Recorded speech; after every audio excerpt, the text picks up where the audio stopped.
Number 38. Great baseball pitcher Curt Schilling is with us.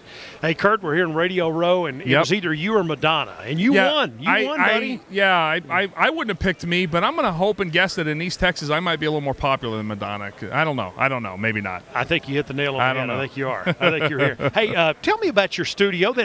You were still pitching for the Red Sox. I was. When you formed Studio 38, right? I was, yes. I formed 38 Studios in October of 06.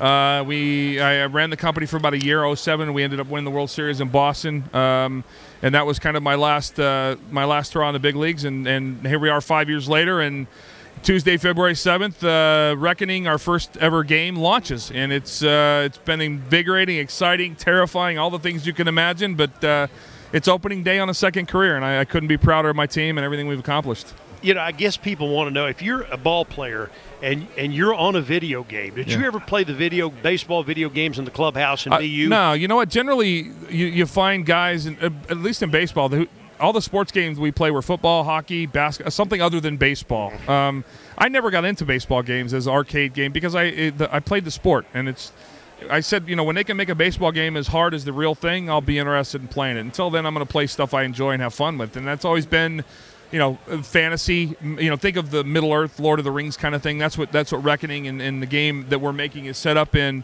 And that was where I kept myself entertained. I pitched for a living, so I had a lot of free time, and gaming was just the way to keep myself busy and occupied all throughout that part of my career. Was it cool though, seeing yourself on those games? Did you ever? It was neat. Yeah, there was always you always had those moments. You see your first baseball card, you see yourself on TV for the first time.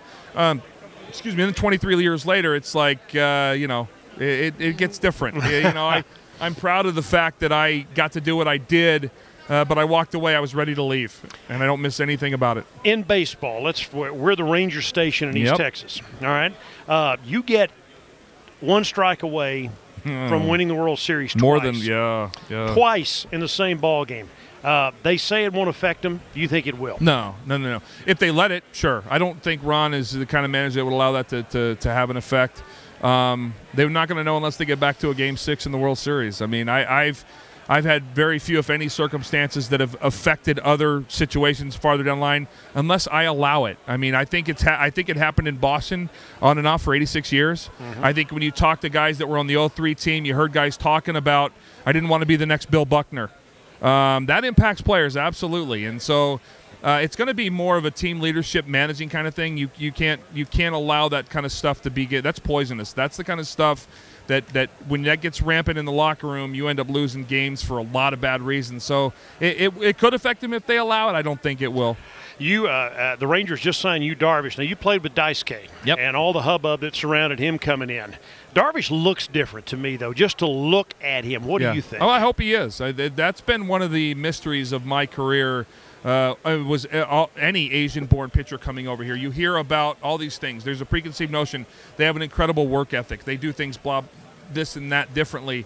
The one thing I've been probably more put off by than anything is they're uncoachable. They don't listen. They don't understand and don't believe. It's harder over here than it was over there. You're pitching every fifth day instead of every sixth. It's a longer schedule. It's a harder schedule. Travel here is very different than travel over there.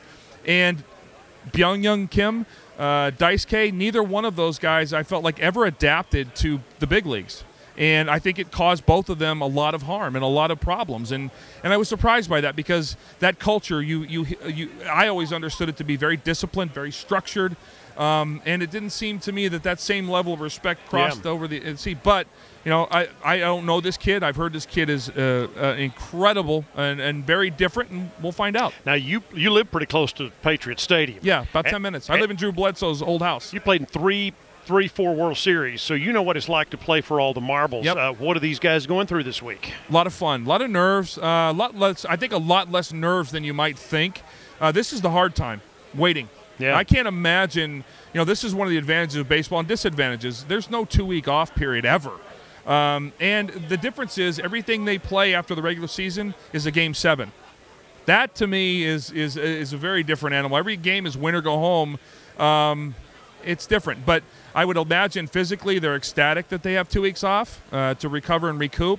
But at the same time, it can't get here fast enough. And then they have to deal with this stuff, and this is never fun. This was never fun when I played. It was a necessary evil, press day, media day, all-star game, World Series, playoffs.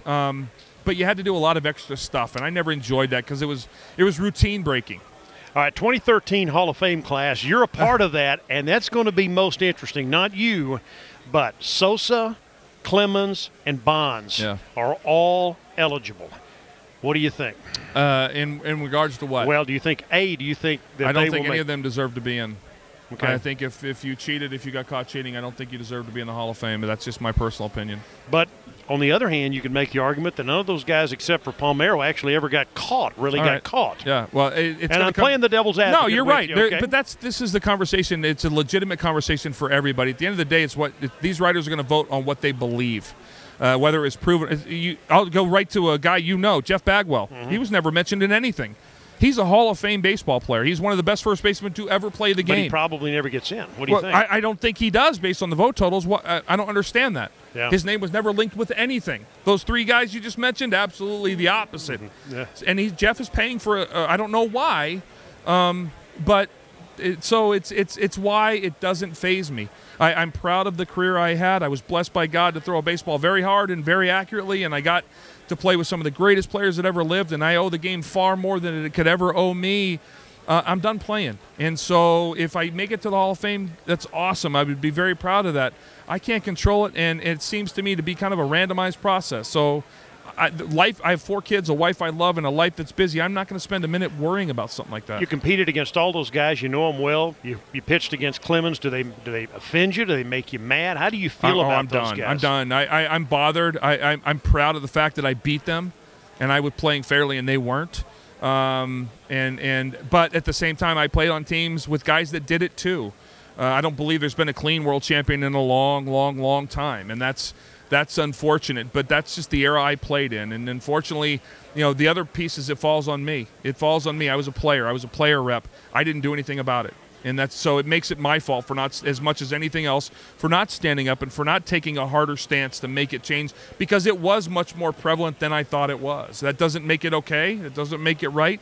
But the era I played in is going to be forever known as the steroids era, and part of that falls on me. Curt, you look like you're having fun these days. I am. Oh, my goodness. Like I said, I've got 400 people. In the worst economy of our lifetime, I built a company and created 400 jobs. So there are thousands of people whose sustenance, whose life, day-to-day life, is dependent upon the company I built. And that's an incredibly scary but awesome thing for me. Curt Schilling.